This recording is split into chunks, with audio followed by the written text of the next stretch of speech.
it's sort of like the process is whatever works for you, but I think we're Mhm. all after the same thing, which is making people feel things. Yeah. So however you are able to do it, I think Ginger, you're sort of empathetic to humans, to people. Yeah, that was a really interesting experience to be playing for people, like David said, who don't really know me and don't necessarily want to hear me because I'm just the opener. Like they're not even here to see me. Like I actually think that's the grand prize in music. Like if you can do that, then you're ready for other stuff.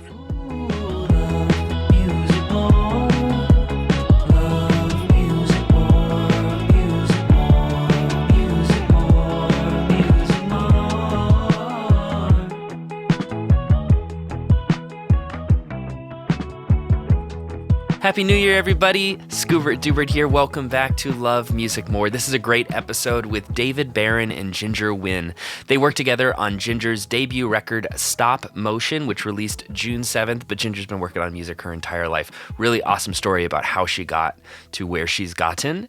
And also she's in that interesting tier too that I find really relatable and really exciting of that emerging artist who's out on the road, who's playing shows, who has records, who is super, super capable and on that cusp of breaking. And it's like that liminal space in between the indie and like the undiscovered and the discovered. I love that area because partially selfishly because I'm living in that too. But I also think it's so instructive. What is it like to make music today? What is it like to try and make it and not just be like a legacy act who came up in a completely different era or like a pre-internet era or a Napster era? Like even where like Spotify's gone, this is just such a different time. And so talking to Ginger, it was really refreshing and really interesting to hear, what is her take? And then also on the other side, having David be part of this conversation, you have that heavy hitter, that long-term industry presence, somebody that came up with Lenny Kravitz. How cool. Has also worked with Lumineers, Meghan Trainor, Shawn Mendes, just an absolute multi-instrumentalist, producer, engineer, record maker. It was a great, great conversation, and I think it categorizes where music is in the history. It was partially, David, I think he was in Woodstock when we were having this conversation. That's where his studio is. It puts it all into perspective. And I think that's really, really cool. And what a great way to kick off 2025. Before we do, I'd like to introduce our title sponsor, DistroKid. DistroKid makes music distribution fun and easy with unlimited uploads, and artists get to keep 100% of royalties and earnings. I use it. It is awesome. And yes, I push those limits on how unlimited it can get. You can also get 30% off with our discount. You can help support the show, support your career at distrokid.com/VIP/love music more to get started. A million plus, that was a mouthful, a million plus artists rely on DistroKid to get their music onto Spotify, Apple Music, YouTube, TikTok, Tidal, Instagram, and all the major streaming services. So yeah, get your music on there today. Join me on DistroKid, distrokid.com/VIP/love music more. Enjoy the episode. Love music more.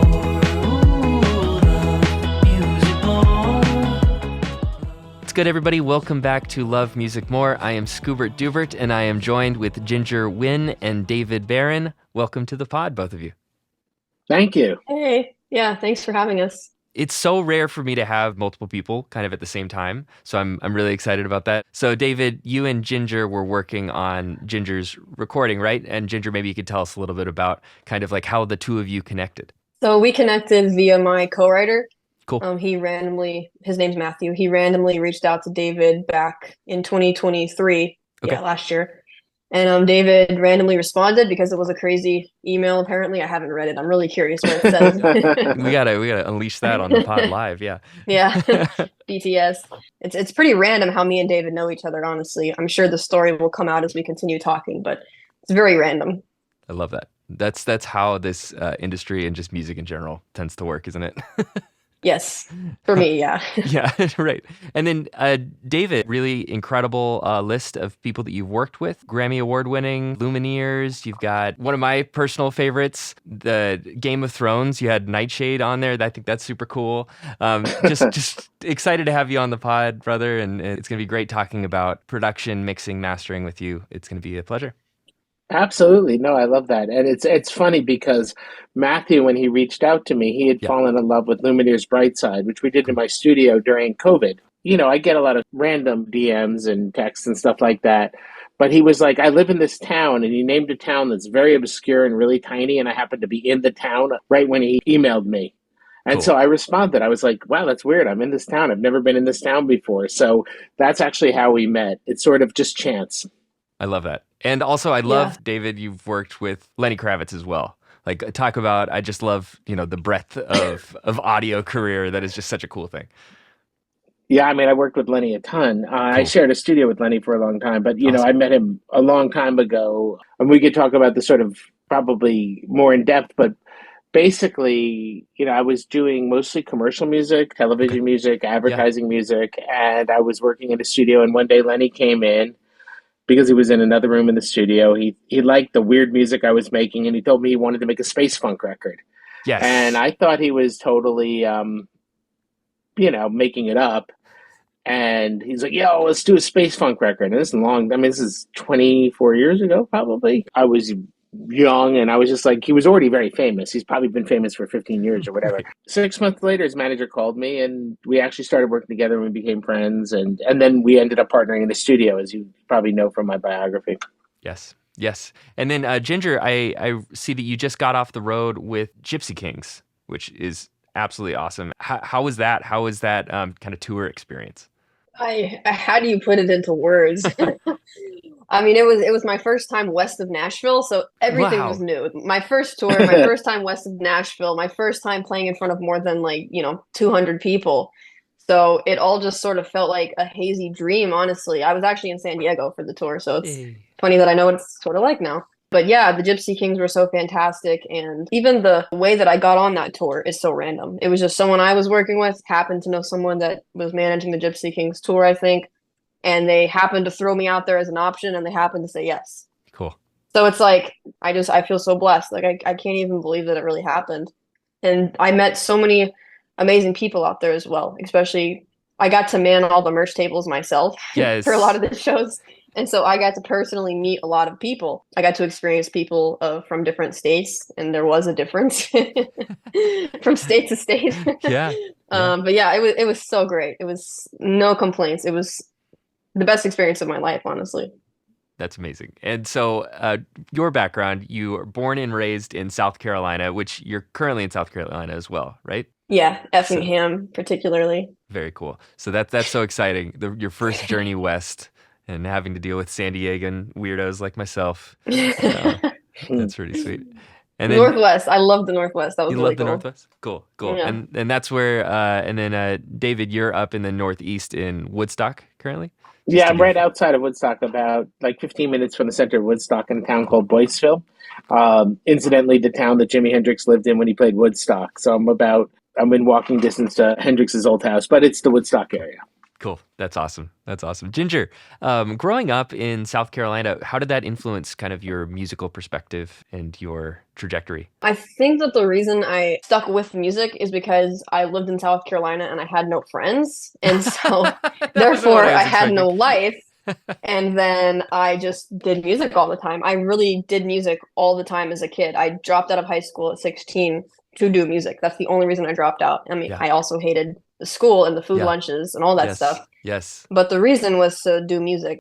It was really all I had in my life. And Yeah. from birth to, 21, I think I just recorded in studios. Amazing. Well, I didn't start recording at birth, but when I was, I Yeah. think, 12, I actually Mhm. started recording in a studio. And it's sort of like all the strangeness of my childhood with having no friends, living on a farm, and Yeah. traveling around the South and everything. It all just sort of led to a lot of strange qualities. Yeah.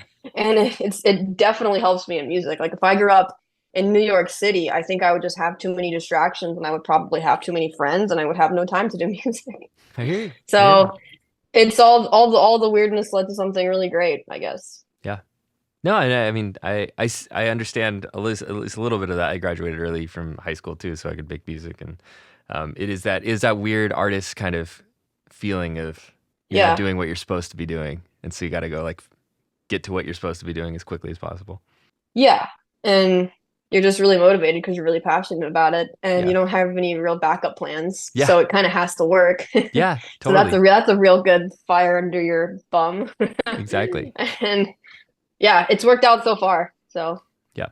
Who knows And where it'll take me? but I love the perspective though, because I think some people would hear like, oh, got like, connected with David, got on this big tour and all this. It's like, hey, that's not the beginning of the journey. The journey began way back when I was 12 on the farm, like grinding Mm, every day to become a great musician. That's what I think a lot of people miss out is like, yeah, the opportunities they can come fast. They can be yeah. serendipitous. But everything that leads towards that can be deep, just like you were saying, David, before you were meeting Lenny, grinding on commercial work. I know what that's like. It's a lot. I mean, the story usually starts really early on, and actually, it's interesting, Ginger. Like one of the most common things I meet with young songwriters who are really great is that they have military parents and they have no friends growing up. Yeah. It's like one of the most common stories. It makes total sense because then you like immerse yourself into something. Like I have a friend that all she did was write songs in Germany, and all her parents were all over the world because her dad was military, and she got obsessed with Johnny Cash and Bob Dylan, Hmm. which is also weird. It's like she wasn't around kids and she discovered that music. And I think it can make you very Wow. special being a little weird. Hmm. You're definitely different. I guess it makes you stand out more. Hmm. And I think it can give you a different perspective about what to write about and a different perspective on the human experience. And I think all of those Mm, things. Yeah. Learning the songwriting skills is one thing, but developing as a person is a very different thing. And a lot of people can learn the skills or they can learn Pro Tools or whatever, but developing taste as a producer, as a mix engineer, or developing, personal sense of self and voice as an artist are very, very different things than the functional music theory and the honestly, that stuff's the easy stuff, I think. Well, that's the stuff where it's like a pretty clear path how to learn it. The other stuff, like, I mean, I always think you can't become a great mixer or Hmm. producer or artist or even a musician unless you have a lot of life experience. So you have to give yourself the chance to have those experiences. Heartache makes some of the best records ever made. Yes. Or people write these insane songs right after they have a baby. It's like Mm-hmm. things that are Right. very human seem to really inspire tremendous music, and including isolation. Yeah. Yeah, that's a good point. yeah, that's actually exactly what happened to me. It's like you described my last 2 years, David. Hmm. Like You had a I went to baby, you Cape joined the Town. military? No, I'm just kidding. Not quite. I I went to Cape Town and I had a lot of experiences for the first time because I was under my mom's wing for most of my life. Writing songs, being very militant, making an album a year for almost 10 years of my life. It was very militant. And then I went to Cape Town and I was like freedom, and I had a life, but I actually became really isolated because I didn't have a lot of friends there, and so I produced music as a freelancer and songwriter for 2 years, and that really it was like exponential growth. Like my whole life, I kept growing and growing, and then when I got to Cape Town, I had those 2 years of nothing and no friends and nothing, and I just worked for 8 hours a day as a producer and songwriter. So that was a really rough stage of my life, but it really, really helped my music. Maybe not my mental health, but it really helped my music. I'm really grateful for it. It was almost like a college experience because I Hmm. just did music for all day. Hmm. Yeah, it's like your Hamburg, like the Beatles, and like I think everybody needs a moment of deep dive. That yeah, it might be a little bit of Yeah. a dark place. Not advocating, you got to take care of yourself, got to take care of mental health. Anybody that's listening, that's valuable. You shouldn't sacrifice that. But everybody that I think is successful and interesting has got something that's their Hamburg, Yeah. that The thing. interesting point about that, though, is like Yeah. in Hamburg, it was pretty small. Like the Beatles weren't exposed. And one of the Mm, things that's happened with our culture now is that people tend to get very overexposed during their development phase because they yeah. start putting songs on Spotify and they put songs on TikTok. And while they're experimenting and they haven't really grown to be an artist, all the stuff gets put out. And the one thing that I thought was very interesting about you, Ginger, is you did all this work pretty much for hire.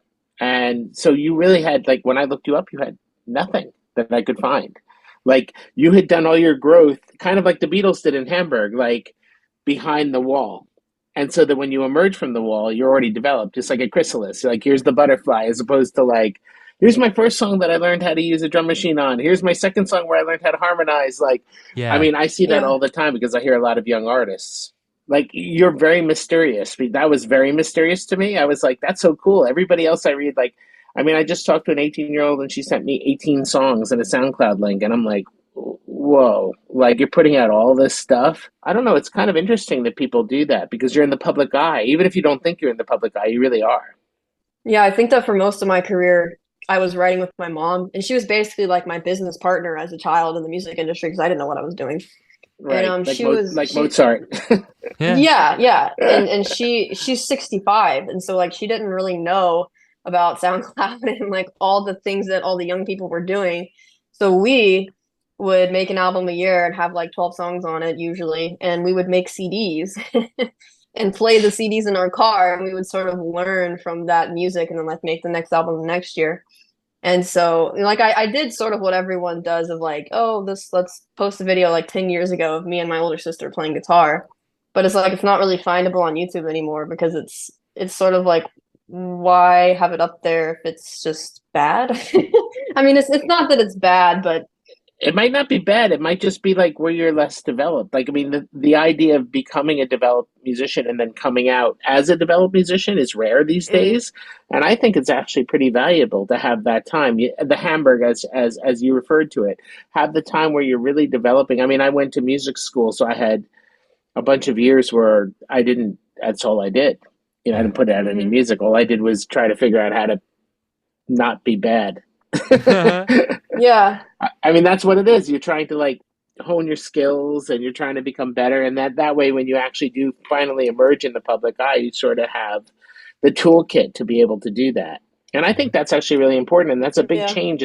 That's a big sea change in the past 10 years because it's Yeah. so easy to release music. Yeah, that's a good point. And Yeah, then yeah, I was never really ready to like, do it the way that we're doing it now, where it's all professional and it's almost like the branding, the marketing, like all that stuff. I was just never really ready. And so I guess it is good that like I didn't just throw a bunch of stuff out and I don't know, leave it out or whatever. but there's a difference between that and just not doing it. Like do the work, make the songs, but then yeah, Yeah. what are you gonna really hang your hat on and like go out to the world with?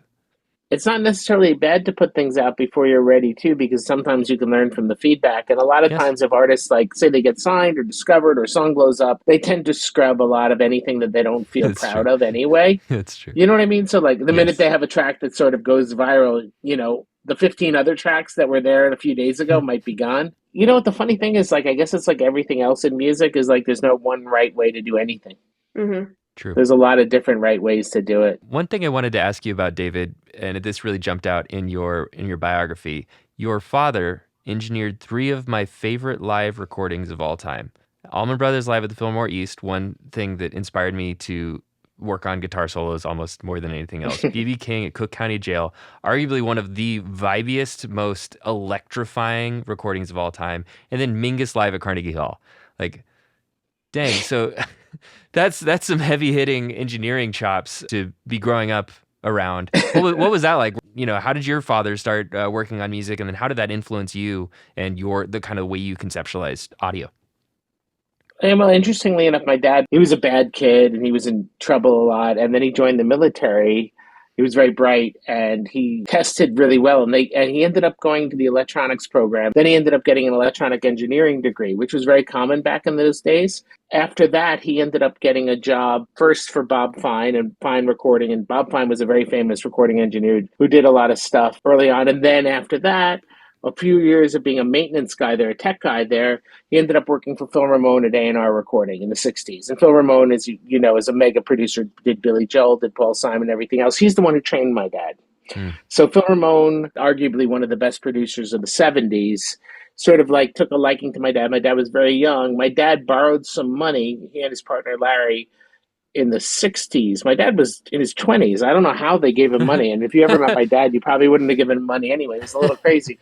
Um, they borrowed money and they had this idea of putting two 16-track tape recorders and a custom-made console that they had designed and built themselves on a truck and then going out and recording concerts. Larry, his partner, was more technician. My dad was more of a recording engineer. And my dad's whole philosophy behind recording was he came from studios where it captured everything live. I mean, he'd worked on Sinatra sessions and all kinds of crazy sessions. Phil Ramone did Girl from Ipanema. He did all that stuff in the 60s that was very live and very vibey. So my dad got sort of like very attached to the idea that when everyone's playing, it sounds magical. Yeah, And when it's all cool. happening together, and 16 tracks was all he felt you needed. He didn't feel like you needed 24 Uh tracks. huh. Uh huh. And so he drove around and they recorded tons and tons of, I mean, way like crazy amounts. The Grateful Dead, Jefferson Airplane, Joe Cocker. He did Chicago Live. He did Tina Turner and Ike Turner Live. He did Blue Oyster Cult's live record, Alice Cooper. He did tons and tons of rock records, and the philosophy was always the same. I wasn't there like for all of that. I mean, his Truck Did song remains the same. My cousin was there. Like everyone. So my cousin was 10 years older than me, so he got to see the 70s part of it, and I didn't really come online until the 80s. I missed all that kind of stuff, but I got to see the later stuff like Journey and things like that. Sweet. The philosophy that my dad had about recording, it's funny, I kind of rebelled against him and became a classical musician, went to classical music school, and I didn't engineer anything for the first 10 years of my career at all. I always worked with engineers. I kind of was like, I'm a musician, I'm an arranger, and I'm like a note person, and now it's really funny. My dad's philosophy is my philosophy now about the kind of records that I work on. I don't cut everything live because I make modern records, but for the most part, I try to get people to play at the same time. I mean, I just finished Lumineers 5, and we did it mostly live. It's mostly in a huge studio, and we tried to capture the energy that, when you go see a huge show, there's an energy to it. And it's very hard to capture that in the studio, as you probably well know. Yes. And so my job recently has been to try to figure out how do we get that energy the best we can, because it's an artificial environment, the studio, in a live place. Now, with bands that play together and there's chemistry, it's a lot easier. When you're dealing with solo artists like Ginger, like we do a lot piece by piece. I still want that energy. It's harder to get because, you don't have that 10 years of them playing together and having fights and having love for each other and all the other things that musicians have. It's an interesting thing to think about. But like the Allman Brothers, they recorded a bunch of the shows, and my dad said that the bulk of the record was two U87s, if you know what they are, like sort of condenser microphones facing the stage. Literally the sound of the band, because the Fillmore East was very, very dead because they had a lot of complaints from the neighbors. So they just padded the hell out of it, so there was no reverb time. Cool. So the recordings done at Fillmore East tend to be very, very clear because they had to be quite loud on stage to be able to project, because there was nothing pushing them back. Because most concert halls are quite wet. They're designed for classical music, or this one was designed to for them not to get sued, or for the cops not to come. So. He thinks that because he did a ton of recording at the Fillmore East, and he felt like that really had a lot to do with the sound of that record. Cook County Jail, he told me, was just nuts. It was the vibe of B.B. King and going to a jail. He said that they drove the truck over, and they made them drive over grate to look under it to see like whether there were prisoners hanging off before they could leave. Yes. And the other thing about Cook County Jail, which is maybe a nerdier thing, is that it was extremely windy. So pretty much the bulk of all the microphones are dynamics. Oh, cool. There's almost no condenser microphones on the recording of that record. I mean, it's interesting. It's like mic choice. You know how like people, especially nowadays, and you do an audio podcast, and people are so precious about microphones. And in the 60s and 70s, I think in the 80s it changed a little bit, but from what he was telling me, it was like whatever you had that worked in that role was what you used. Yeah. Yeah. If you can't use a U87, then you use a 57 or a 58. You use whatever. And so they were having a lot of problems with wind. And, nowadays we have all these plugins that can get rid of noises. But back then they had to do it at the time, or was the recording. It'd be ruined. Yeah. So it was a lot of being very reactive. And I think that kind of reactive engineering is a beautiful art, and only some people have it, because you need to be given the chance to mix a live band, or I'm not talking about front of house, but actually recording something that's happening live. It's a crazy art, and to some extent it's a lost art because everyone's doing so much multi-tracking. I've got some big news, everybody. My vinyl record is out. We didn't make a ton of these, so these guys are going to sell out, and I'd love for you to get your hands on one of them because they're so dope. They're so dope. And it comes with a whole bunch of like liner notes and pictures and special stuff, the things that really went into making this record. And I want you to get your hands on it. So go to scoobertdubert.pizza or check out my Instagram for a link, or click the link in the show notes or the bio or wherever you're watching this to pick up your copy. They're going to sell out. We really did not make very many of these, and I want you to have it. It's like a collector's item. So thank you for supporting my music, and I can't wait for you to hear it actually on physical vinyl. Enjoy the rest of the episode. That's how I got my start doing the same thing. And I learned so much, and I learned how to not have a panic attack because it's so hard when you have, I was usually recording like 20 channels. It was never super, super crazy, but that was enough to be like, I'm hearing a crackle. Where's the crackle? Like, something's wrong. Like, everything was fine last night. I tested everything, and now it's broken. One of the favorite like pranks that old school musicians in the 70s used to do, especially brass players, was to get aluminum foil. And as soon as they started rolling tape, to take the aluminum foil and crinkle it right next to a microphone, and then they would all die laughing. Evil. Apparently that was like a huge, like, I mean, I get it. People were amusing themselves and they were having a lot of fun. But yeah, it's hard, and you can't catch everything. I mean, that's like the whole purpose of like why sometimes we have assistants and why we have teams is because you're paying attention to this, but it's actually that. It's like a house on fire. So it's fun. I mean, in a way, it's very exciting. And by the way, 20 channels, all those classic records were done with less than 20 channels. Actually, you were making a classic record. You probably didn't know it, but you're right. It's like nobody had those humongous consoles weren't around until the 80s. Yeah. No one had them, and if you did, it was a film place. It was some right. place that no one could afford. Yeah. Ginger, I'm so curious how, so you go from recording on kind of like DIY level and then going to record with David. How did your process and kind of your understanding and ethos around recording develop and change? And maybe like, what did you bring to each other? I'm really curious about kind of those worlds colliding and intersecting and the collaboration. Yeah. So when we went to David, we already had the album sketched out as far as like a demo. Cool. We had all the songs picked out, and I made demos in Logic. So I basically did what I was doing for all my clients. I had, vocals, fully produced songs, mixed to some degree.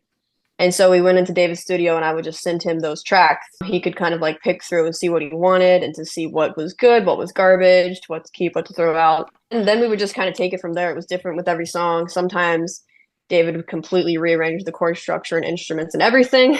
Cool. And then, which was always a good choice. Cool. And then other times he kept a lot of what I did, which was really cool for me to hear stuff that I had come up with, and like Logic loops that I had chopped up and turned into something that I thought was even cooler.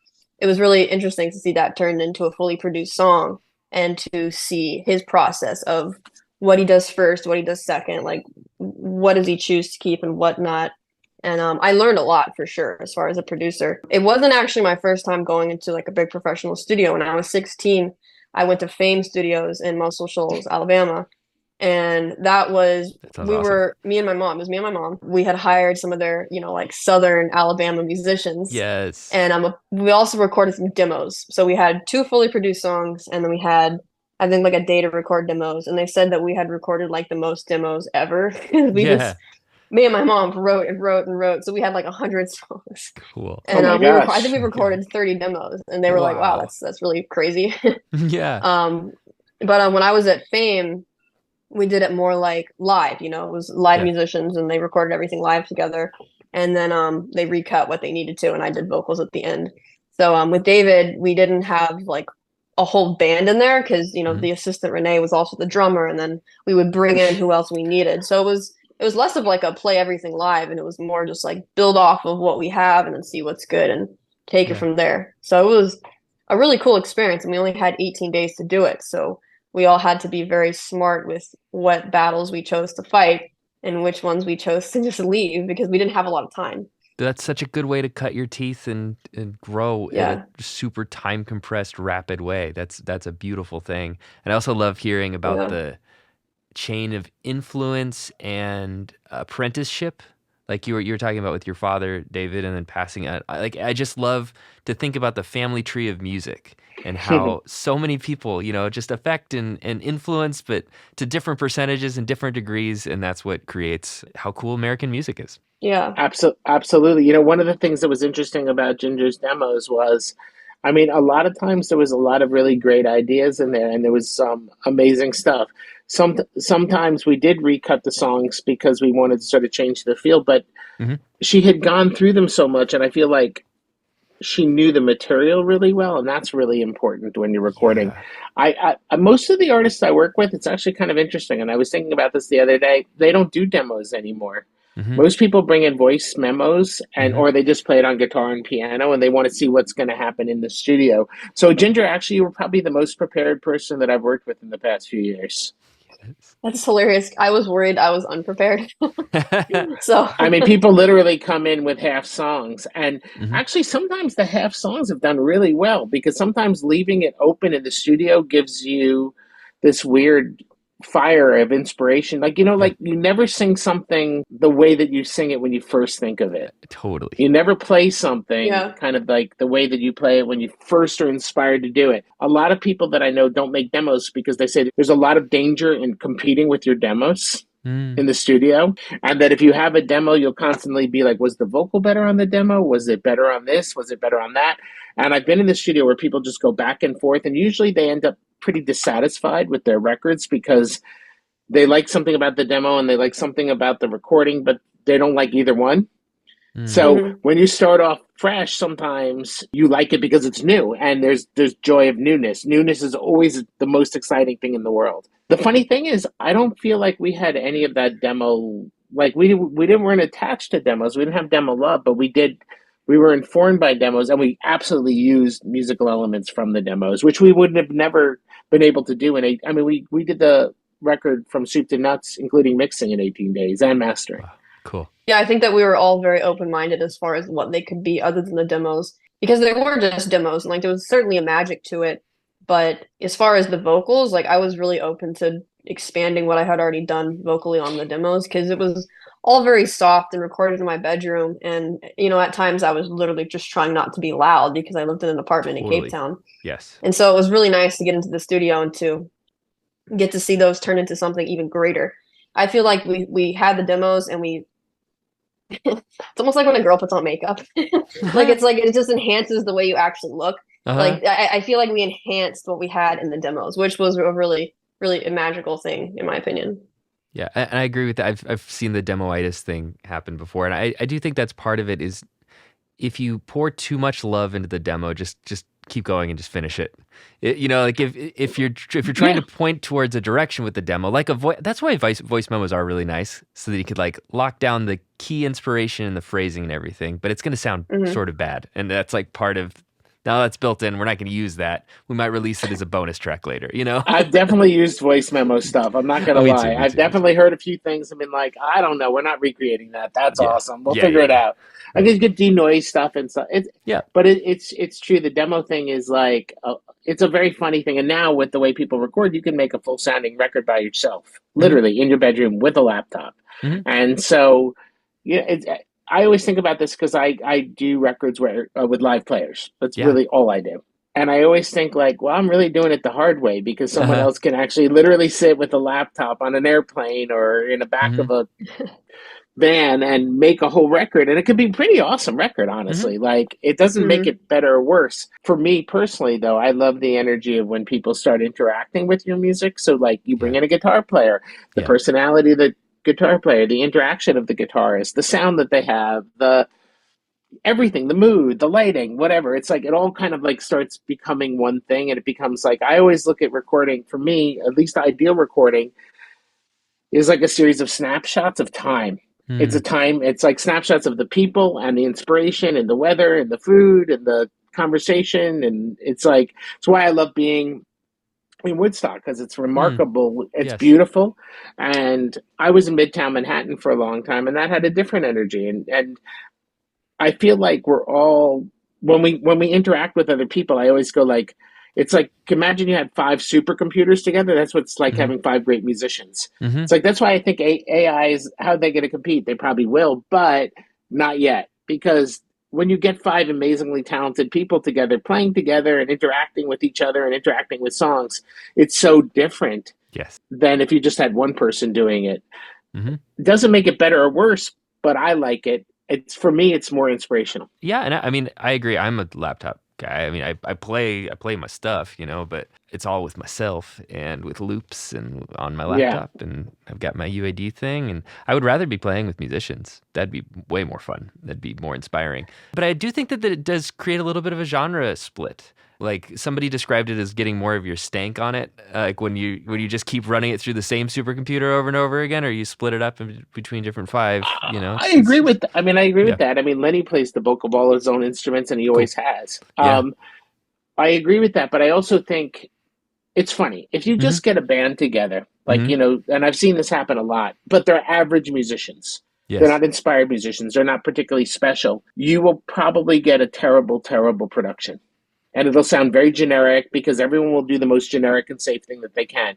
It's when you get really inspired people together. It could be one person, it could be two people, it could be five. That's when the magic happens. So it's really Yeah. more about the quality of Mm-hmm. I like that. interaction than it is about Quality of anything else. interaction. Yeah. And so the quality of interaction with yourself can be quite deep because you've had all this time to like learn yourself. Yeah. Yeah. The Totally. quality sometimes of like, okay, think about why the Bee Gees sound so amazing. These were brothers singing together. They had Yeah. brotherly singing. Yes. Right. That's phenomenal. I mean, you Yep. can't.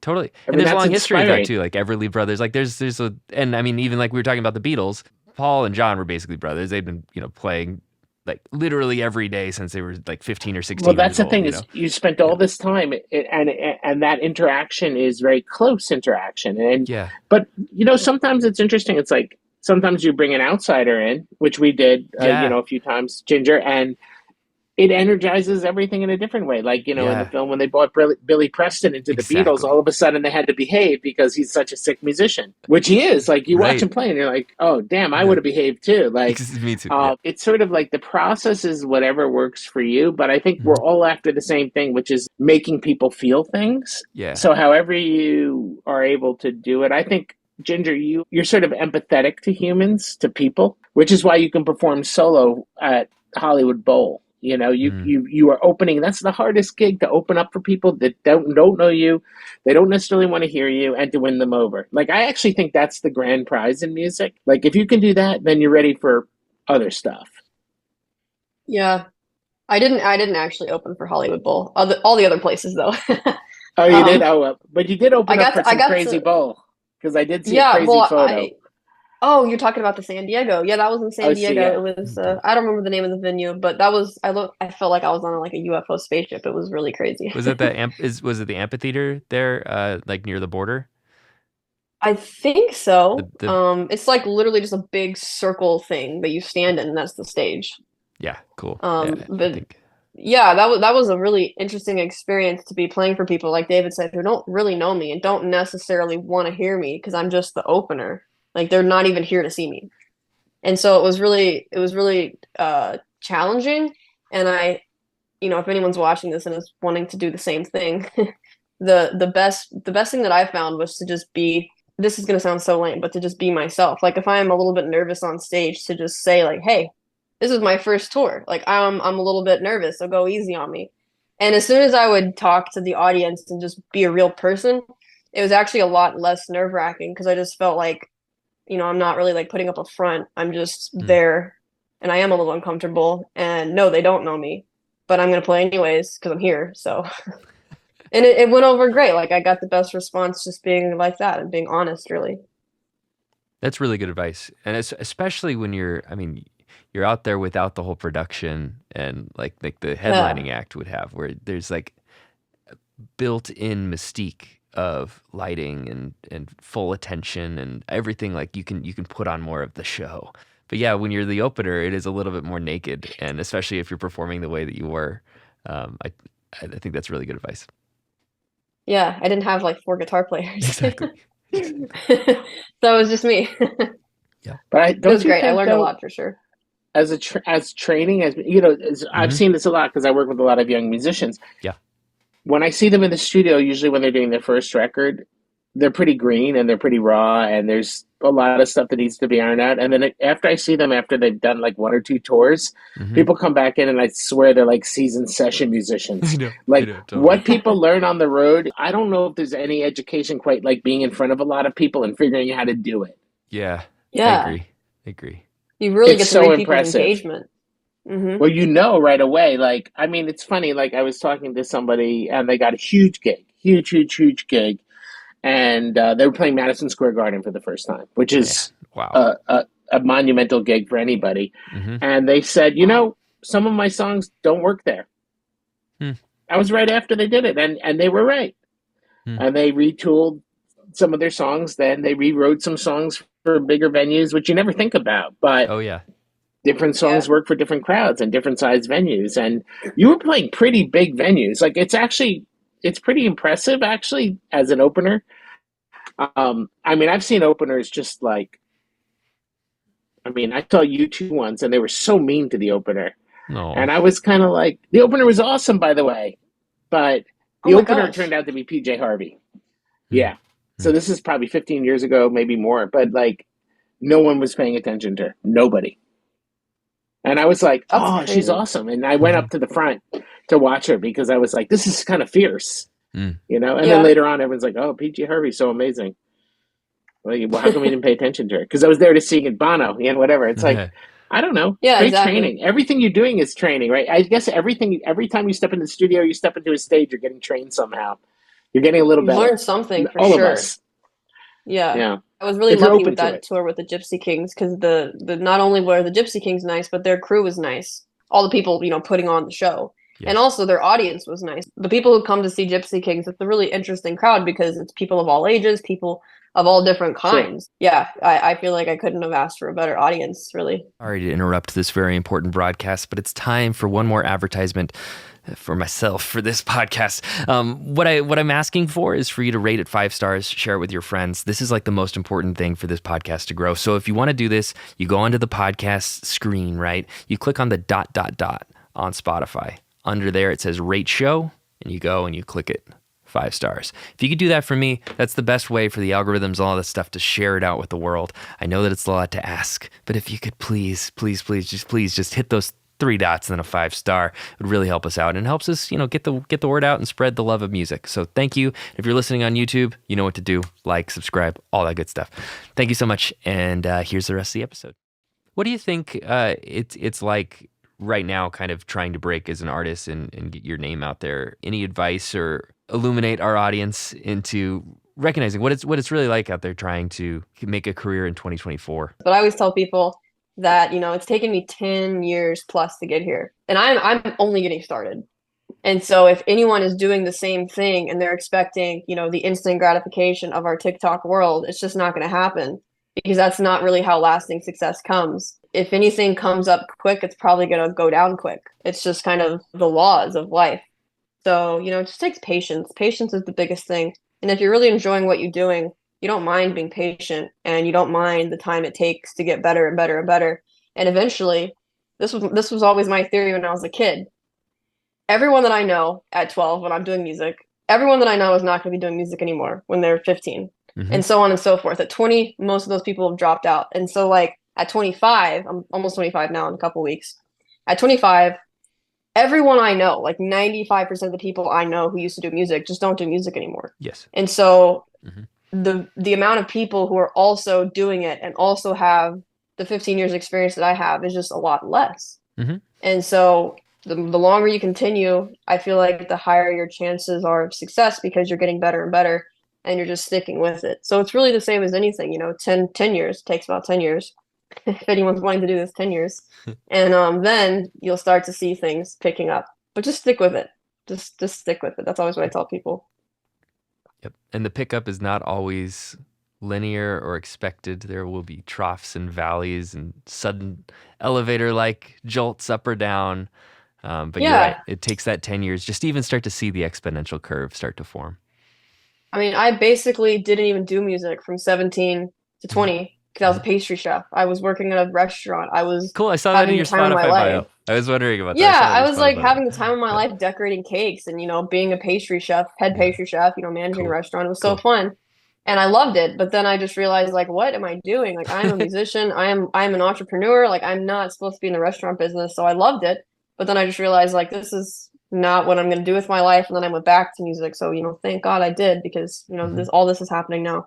Yes. So even if you're in the music industry and you take a couple years off, like, just go back to the music industry. It's not like you are not allowed back in, I mean, just stick with it. Good advice. It's my advice. I like it. David, anything you want to add on that? I mean, it's a very heavy subject. It is. I've seen a lot of people get very successful, and I've seen a lot of people fade away, and it's actually never who you predict. For the most part, I actually think it all boils down to hard work. And if you really love the process and love making music and you stick with it, things will happen for you. It's if you want instant gratification that it's a very, very, very difficult business. And right now, there's so much emphasis on socials. But the Yeah. truth of the matter is that game is changing every day. Hmm. Styles are changing every day. I wouldn't chase trends because they don't tend to pay off.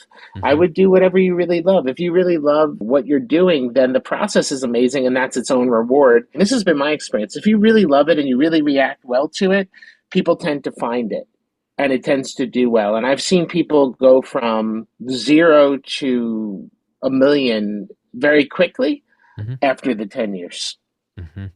after all that Hmm. work that you're talking about. I mean, I've seen it like I've been part of songs where I was like, I'm not sure this is, you don't know what's a hit. You don't know when people are going to react to things. I mean, you know it when you're starting to work with bigger bands or bigger artists. You know people are going to stream it, but that doesn't mean anything's going to be a hit. I mean, you could be anybody and you're still not guaranteed to hit. Such a curious thing right now because there's so many artists, but most of them quit. And they mostly quit quickly, or what they do is they try a style and that doesn't work. In 6 months, they try another style. And I Hmm. always think that's a little bit like, I mean, you're not really digging into what your art is. If there's any kind of advice I'd give to young artists is find out what you really like and do that. Just because someone released a new record and it's doing really well, don't copy it. Because there's plenty of time to get signed to a label. Well, they'll tell you need to copy it. No, I'm just kidding. Right. Uh, Exactly. There's plenty of any time. label people listening are like, oh, don't say that out loud. But it's kind of semi. I mean, look, you know, trends are trends, but they're always late. They're always a year later. So, like, when you hear something on the radio and it's super huge, everyone who made that music has already moved on. Hmm. So you just might as well make the music you're going to make. If you try to copy stuff, if you try to, like, one of the things that I see a lot online, and I think it's funny, is like the minute a song blows up, there's a zillion covers of it Hmm. on Yeah. TikTok and Yeah. Instagram, and everyone's trying to get into the heat of a hit song. And to me, that's feels like antithetical to what music was like in the 60s or 70s, where they would have said, you're totally being a sellout now. You know what I mean? Hmm. Like, Hmm. don't do that. Like, do the opposite. Do something anti that. Like, be a Yeah. punk. There's always going to be a backlash, and I feel like some of those covers, by the way, are amazing. So I'm happy that some of them make them because you're like, it's better than the original song. But for the most part, I really, really value people being original, and I actually feel like if you sound unique and you are yourself, like on stage or in a recording, Hmm. you're way more likely to win than if you sound like somebody else. You know what I mean? There was a Hmm. million Amy Winehouses. Right now, there's a million Noah Kahans. There's Yes. a million of That's a Yeah. good them. example. Yeah. And we have Noah Kahan. We don't need another one. We have Zach Bryan. We don't need any more of them. Don't be the Hmm. second one. Be the first one. And if you are the product of your own experiences, like you're a pastry chef, you're from the South, you lived in South, I mean, your life is weird, then be all of those things and be Hmm. it. And if you're nervous, be nervous on stage. Tell people you're nervous. I mean, I Hmm. actually think you lean into it and don't quit. And actually, that's the Yeah. biggest issue because it's a last person standing business. Most people quit, including on the mixing and engineering front. Yeah. Most Yeah. people get Hmm. frustrated and they don't make enough money at a certain age, they just stop. Hmm. And Yeah. that's They why feel like there's they so need to get much. their life together. Well, yeah, I got to do something. It's usually I have a few friends, and I'll mention one right now. And at like 31, he blew up and he made a record and said, I'm never going to, I'm going to make one last record and see how it goes. Hmm. And he made a record and no one listened to it for a little while and then it exploded.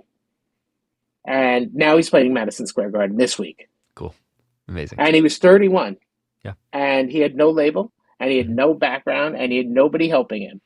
And he just said, I'm going to make the record I want to make. And this is my last shot because he had made a bunch of records that Hmm. didn't work. Madison Square Garden's figuring in a lot tonight. So Ginger, when do you play Madison Square Garden? Let's get to Yeah. there. Yes. 2025. I don't There know. you go. Yeah, I mean, I love those goals. I know it's like, magical thinking. They call it, or unrealistic thinking. I kind of like it. I find it Hmm. very attractive to have like just imagining yourself doing these amazing things. I remember talking to Wes and Jared, and their entire goal when they were not successful with the Lumineers was to play Red Rocks. That's all they Cool. ever wanted. Yeah, cool. That's a good one. That's a great goal. I love Red Oh man, Rocks. it's an I kind of awesome. want to play in Antarctica because like I want to go to all Yeah. the continents in my But Yeah. I life, feel and like I feel like you yeah, could make That'd that be rad. happen. I bet. I Antarctica bet. needs some good music. Yeah, totally. The yeah, researchers, for the penguins, the man. penguins, hell yeah. Small little version in my life. I have been practicing Japanese for quite a while. I decided I want to do a song in Japanese, so I just covered a song. Nobody liked it, nobody cared. But I kept at it, and I kept trying to sing in Japanese. And like now, I have friends in Japan, and I'm working on music with a bunch of Japanese people. I'm gonna go play a tour in Japan That's so next cool. month. So it's like, Well, that's amazing. but it nobody got it, nobody liked it, nobody wanted it, but I wanted it, and just over enough Yeah, time, it's just like, okay, now that's a thing now. Go be a Japanese pop singer. It's But like you're the hell only one yeah, that mattered in the. You're the only one who mattered in the development of it. You yeah, you were yeah. you did it right, and Thanks. I think that's like a great model for artists. Is Cool. like do what you want to do. Like I talked to someone the other day, and they're like 20, and they're like, I Uh, love Linda Ronstadt, and she yes, literally loves Linda heck Ronstadt, and yes, I'm that's like, cool. so make music like that. No one else Yeah, is, so you might as well do it. I mean, she right. did in the '70s, but it's a Yeah, great model, it's a great you model. know. It's a yeah. great And point. by the way, Renee would like your Japanese. My assistant is Yeah. fluent in Hey, Japanese, sick. and Awesome. so I'll send I you some always feel like Japanese it's songs. it's useful at some point. Yeah, totally. We have translated things into Japanese. Yeah, it's cool. Awesome. It's No. crazy we're talking about this because we've Yeah. actually been talking about doing a Japan tour, Oh, right on. Let like me know. just randomly. I Yeah, I it's because we have a I couple. We have like one connection there. I have at least a couple people that might be able to book some shows. So we'll be in contact. That's We'll see if so we can make that cool. happen. It's a small world, and we all should help each other out. Sick. Yeah. That's awesome. So yeah. Yeah, it's really crazy when you compare it to like Mhm. engineers and whatnot. You know, the music business, it's all about just sticking with it. Whereas like engineers and more of like the Mhm. logical thinker jobs, it's so much less of the sticking with it, keeping a strong mindset. It's so much more practical. So I don't know, I've never thought about it in comparison to those kind of jobs before. It's Like The crazy. real jobs. I'm just real kidding. jobs. Yeah, Yeah. no, yeah, Right. like Real real jobs. jobs, Real like jobs with real job demand. jobs. Yeah. Yeah, Salary you know, packages. I think part of the issue is that music is so hyper competitive, and there's so many people who want every job. But the truth of the Mhm. matter is, when I talk to people in other fields, it's actually very similar. You talk to academics, and like if there's an open position at a university or something, there's like 200 PhDs trying to get that one Yeah. job. So it's like hmm everything's hard. Everything's hard, and you just got to go through. You got to take it in stride, and you don't always have to win. In fact, I think sometimes it's valuable to not win, Hmm. and then you figure hmm out how to win. I mean, not the Beatles got turned down, just to use like everybody. Like rejection is powerful. It can actually make you a better artist Exactly. if you don't give up. That's the key. I was just gonna say my last thing was just I think it's really important to stick with other musicians who are positive because if you are hanging around, I've had this happen where you hang around more negative mind thinkers and it just, brings you down and it doesn't really inspire you to stick with it. So if you're feeling upset or like stuck, then just maybe change your social circle because it really does affect you a lot.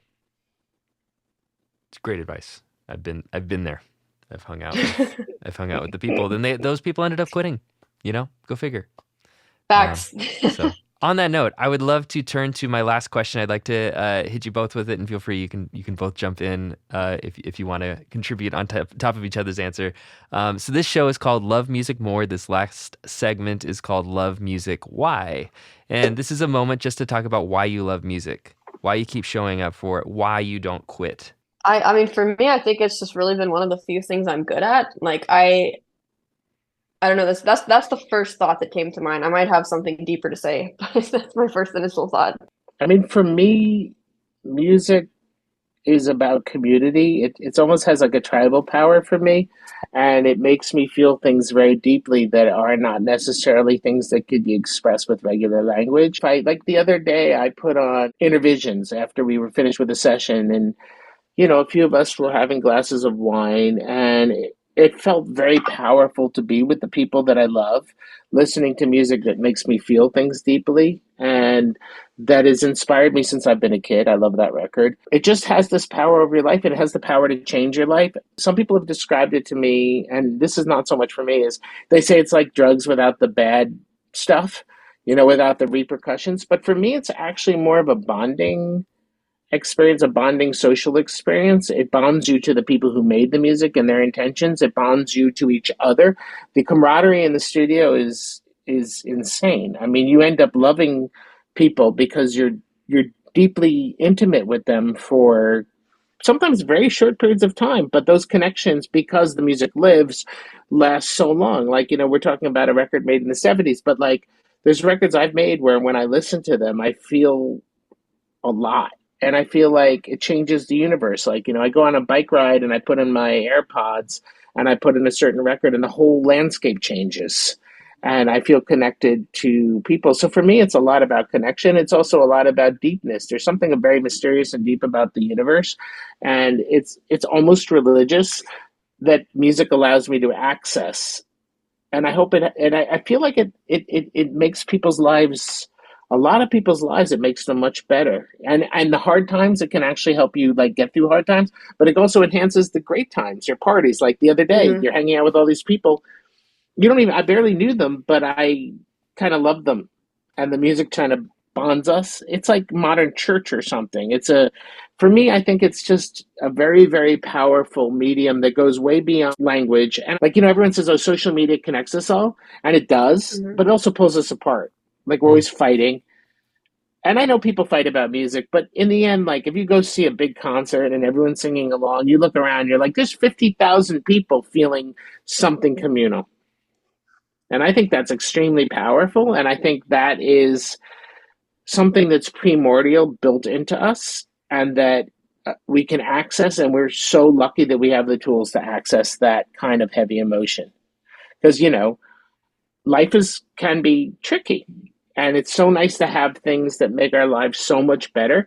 I'm happy to be part of it. I think it's a noble mission to create great art and to try to make the world a better place. Yeah, I definitely feel like it's when I do music, it's like connecting to something bigger than myself because a lot of the times when I'm coming up with melodies and stuff, like I don't really know where it comes from because I don't know much about music theory. And so it's kind of like just comes from, you know, somewhere. Bob Dylan said he didn't know where any of those, like, those insane songs he wrote came. He's like, I don't know how that, I couldn't write them now. They just came through me.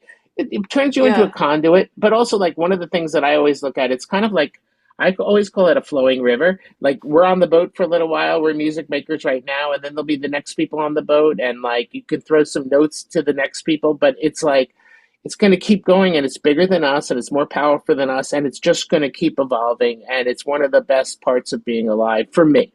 I think that, yeah, coming back to like, why do I actually do music? Because I've never really thought about it. I think it's just because I grew up and it's sort of like I just kind of am a musician. Like I've really been doing music ever since I was a baby because my dad gave me a ukulele because I'm part Hawaiian. And so it just is kind of who I am. I can't imagine a life without music. I kind of had that when I was a pastry chef and I didn't really play music that much.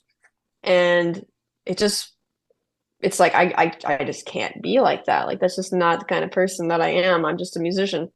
So I think I'm pretty sure I'll always do music just because I always have been. You'll always do music. It's like that Miles Davis thing. That interviewer asked him, was like, would you do music if you weren't getting paid for it? And Miles is like, yeah, I'm a musician. Yeah, Done. exactly. Like You are I a would write musician. songs even if no one listens, you know, It's because it's part of, like I do. I write songs and I'm like, no one will ever hear that song, but it's like it made me feel good. I guess the lyric writing is sort of a way, especially if I'm going through a hard time, it's very therapeutic to just put it on paper and it's like I get to turn this negative experience into something really beautiful, which is a song. And it's like I get to play it and I get to, if I play it in front of people, I guess that I'm getting to express how I feel. I didn't used to be very much of a talker and I didn't really share a lot of myself with people, so I guess that it's a comfortable way for me to share how I feel, especially the negative stuff that I feel and I don't really like to talk about because it just brings me down if I talk about it. So it's also therapeutic to me to be a but songwriter. it's your processing. But sometimes we also benefit from other people's processing. Sometimes you hear something that give you a perspective on your own life, and that also can be very powerful. There's certain Hmm. songs just have this power of uplifting you when you need to be uplifted, or sometimes when they're dealing with difficult subjects or they're sad. I don't know, there's catharsis in that too. I don't know why, but sometimes you listen to a really sad song and it kind of makes you tear up, and then for some reason that does something therapeutic to you. I mean, it's a very powerful medium. In the listening to it, the absorbing it, but also creating it, in my opinion. Yeah, I can't imagine just listening. Sometimes because my sister just listens to music, and like some of my friends just listen, and I'm like, what is that like to just listen? And you don't make music, and you just get to experience it. I can't imagine. I think it's beautiful. I think it's great. I mean, it depends on who you are, but like, there's people who are so passionate about music. There's people who travel the world to see artists play that they love. I mean, I think everything is valid. I think making music is more about like the. It's not for everybody. It can be a very hard experience, and plus, it takes so much work to be good at it, which is what a lot Hmm. of people don't realize. Every aspect of the music business, from being a songwriter to being a singer to being a mix engineer to being a mastering engineer to being a great musician, to everything takes so many hours and so much Hmm. blood, sweat, and tears. That's not for everybody. Other people, they have other priorities in their lives, but the music's there for everybody. The actual listening's there for everybody. And that's why you can have songs that stream 2 billion Hmm. because they're powerful. Yeah. And people keep going back to them because they do something powerful for a lot of people. And I think that there's a lot of healing power in that. And I also think there's a lot of like life enhancement in it. And I think it's part of the process. It's also a way that we deal with, you were saying like you feel uncomfortable talking about negative things. I think a lot of us feel that way, or we're taught like don't say negative things. And this is what's so interesting about Generation Z. The latest generation is they love talking about trauma and things that have happened to them in a way that a lot of other generations weren't as open about. And Mm. it's like watching the healthiest generation grow up. Hmm. You're like, oh my God, they're 16-year-olds are actually talking about how hard it is to be 16. Whereas before, if you talked about it, you just get beat up and they'd make it even harder. It's a deep subject, but on the other hand, you can't deny the power of music and you can't deny how personal it is and how someone can absolutely love one artist and someone else can hate that artist and those kinds of powerful connections. Like someone said to me, like the worst thing to be is bland. Hmm. Like people should Hmm. either love you or hate you or like have a strong feeling or strong reaction to you.